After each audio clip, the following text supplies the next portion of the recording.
Authors don't know what they don't know. And after working with dozens of authors, I've noticed a few of the most common mistakes that first-time authors and even seasoned authors make. So in today's episode, I'm going to go over 5 of those mistakes and how you can avoid them so you can get your book written and published faster. And at the end of this episode, I'll be answering a listener-submitted question about author expectations and contracts. This is Your Path to Publish. I'm your host, Zach Christensen. For the past decade, our team has guided authors just like you to find the best path to publish your book, get people excited to buy it even before it launches, and to turn it into the ultimate business card to build your business and your legacy. If you are ready to get your book out of your head and into people's hands, you're in the right place. Let's dive in. A few weeks ago, I was at my parents' house with my son and going through a big box of Legos. And if you're like me, you have fond memories of going to get Lego sets from the store for Christmas or your birthday and putting those together. And eventually what happens is all those Legos ended up in a giant bucket of Legos and everything was mixed together. My parents kept all the instructions for the Legos and my son saw a set that he wanted to build. So fortunately, it didn't take as much time as I thought to gather all the pieces or at least identify what could be the potential pieces for this set. However, near the end of building this Lego set, we ran into a problem. We saw that there were some key Lego bricks were missing from the Lego to be able to complete it. Now, the reason for this was because the instructions had a few pages missing. And we didn't notice they were missing until we got to the ending pages where the Lego set was almost complete. Now, as an author, you'll do plenty of refinement for your book, your manuscript, and defining how you want to put your book together and get it out into the world and how you're going to have it resonate with your audience. However, there are some foundational pieces that you are going to know and need as you continue on your path to publish. So let's dive in to 5 of these common mistakes that I see most authors make and how you can avoid them so that you can have all the pieces to be able to put your book together.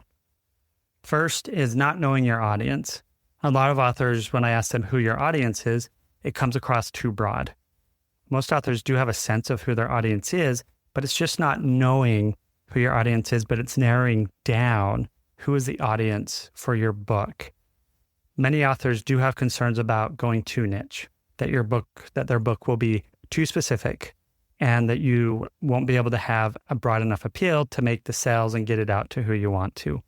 That is a valid concern, but just because you are narrowing in on who your audience is, who you're speaking to, and have in mind for your book doesn't mean that your book will not have a broad appeal. And by narrowing in on your audience, you'll be able to understand their challenges and the problems that they're trying to overcome and how your book addresses that. And that will inform not only your book, but how you can market your book effectively and be really clear on how you help your audience with those challenges. Next is overthinking your first draft.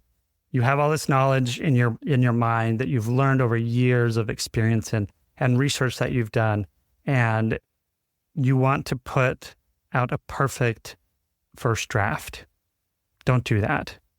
Don't overthink it. The best thing that you can do is just to get it all out.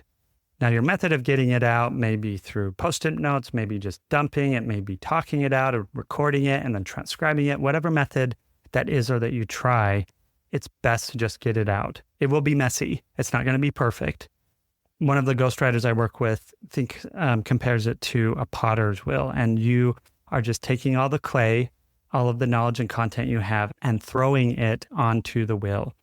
And the goal is to get it all out there, and you're not going to have it perfect. You're going to remove some of this clay, some of this knowledge, and you're going to add some as you go through and you're shaping this pot, or in your case, a book. The next mistake is not having a routine. I once heard that one of the most important things that you need to have in your life is uncompromisable time and having that scheduled. For you as an author, you write. That is your job. That's what you're wanting to do. That is your uncompromisable time. Now, this looks different for everyone as you put this into a writing routine. It can be daily, it can be weekly for several hours. I wouldn't go outside of that to do just monthly, although you know yourself, you may be a unique case, but having a consistent routine will be the catalyst for you to finish your book on time. Many authors I talk to struggle with this because, frankly, they have a lot going on. They have their work, they're providing income to support themselves and their family, and they always have something that pops up that needs focus from a client. So what you're doing in this instant is you're trading future potential for current demands. So make sure you find the time to have a writing routine. Next mistake is going at it alone. There may only be one author on your book, but behind you is a team. I haven't met an author yet who can do it all on their own and do it all well and produce a high quality book. And that includes the writing, editing, layout, design, distribution, and printing of the book. The mistake with going at it alone is that you're missing out on seeing different points of view and not noticing your blind spots, and honestly thinking that you have a skill set in an area where maybe you're okay at it, but you could find someone who's great at it to bring your book to the next level. The final mistake I notice is not beginning with the end in mind.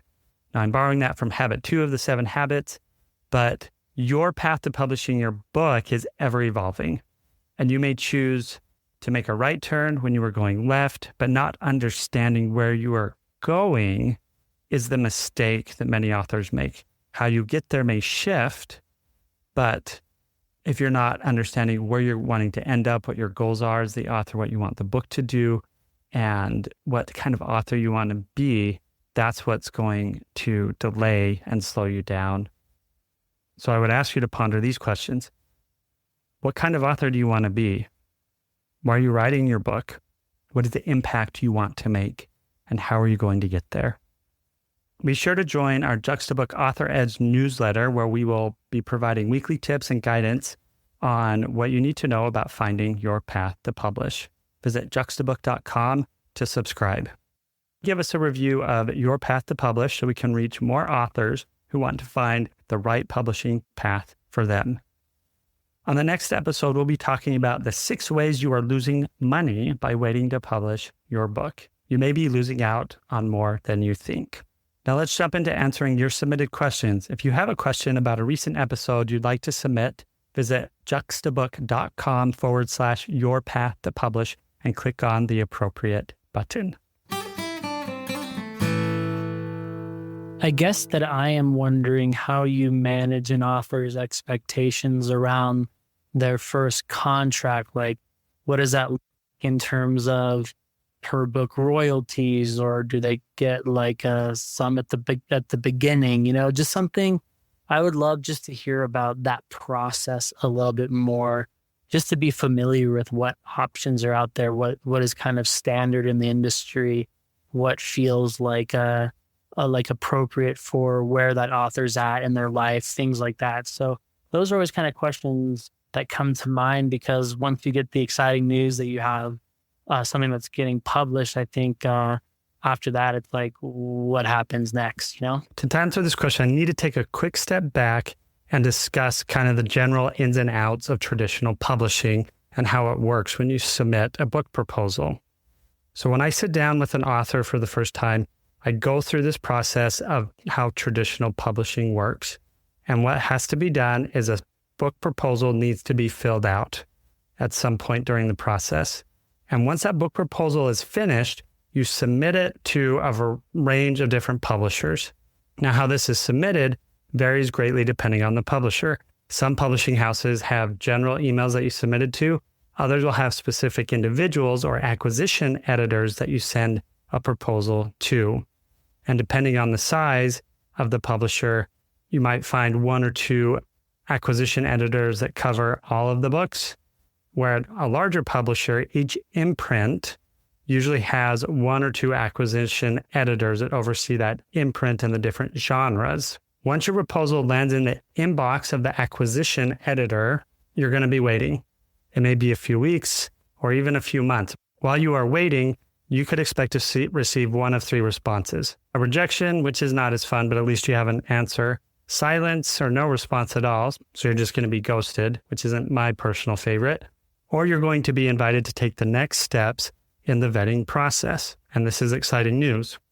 Now, depending on the publisher and the interest that they have, they may want to jump on a call with you. They may request more information. If you've submitted some sample chapters, they may ask for more sample chapters. They really want to do their due diligence to make sure that if they make an offer to you, you're going to be a good fit for what they're looking for. Once a decision is made, you are sent an offer letter that outlines the terms for them to purchase the rights to publish your book.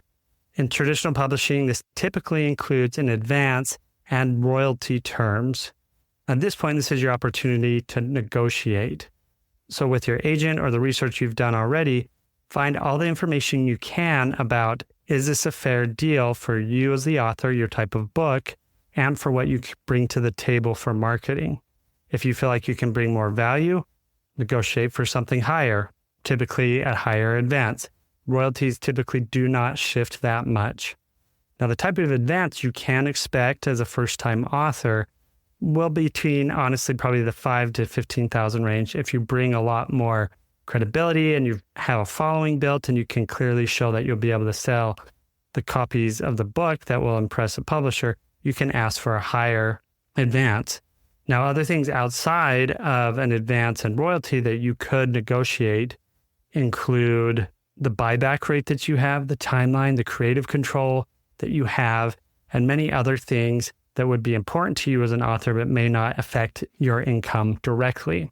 Now, once this is done and the contract is drawn up, it's been reviewed, you've signed it, the publisher signed it, now you're on to the production phase.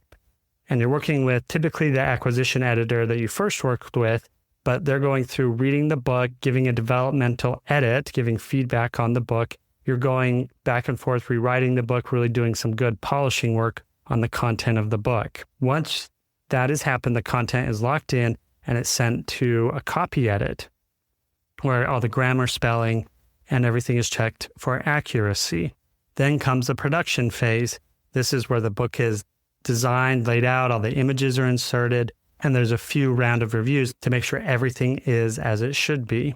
And then after that, you're on to the launch phase of the book. So there you have it, your book's journey from proposal to publication.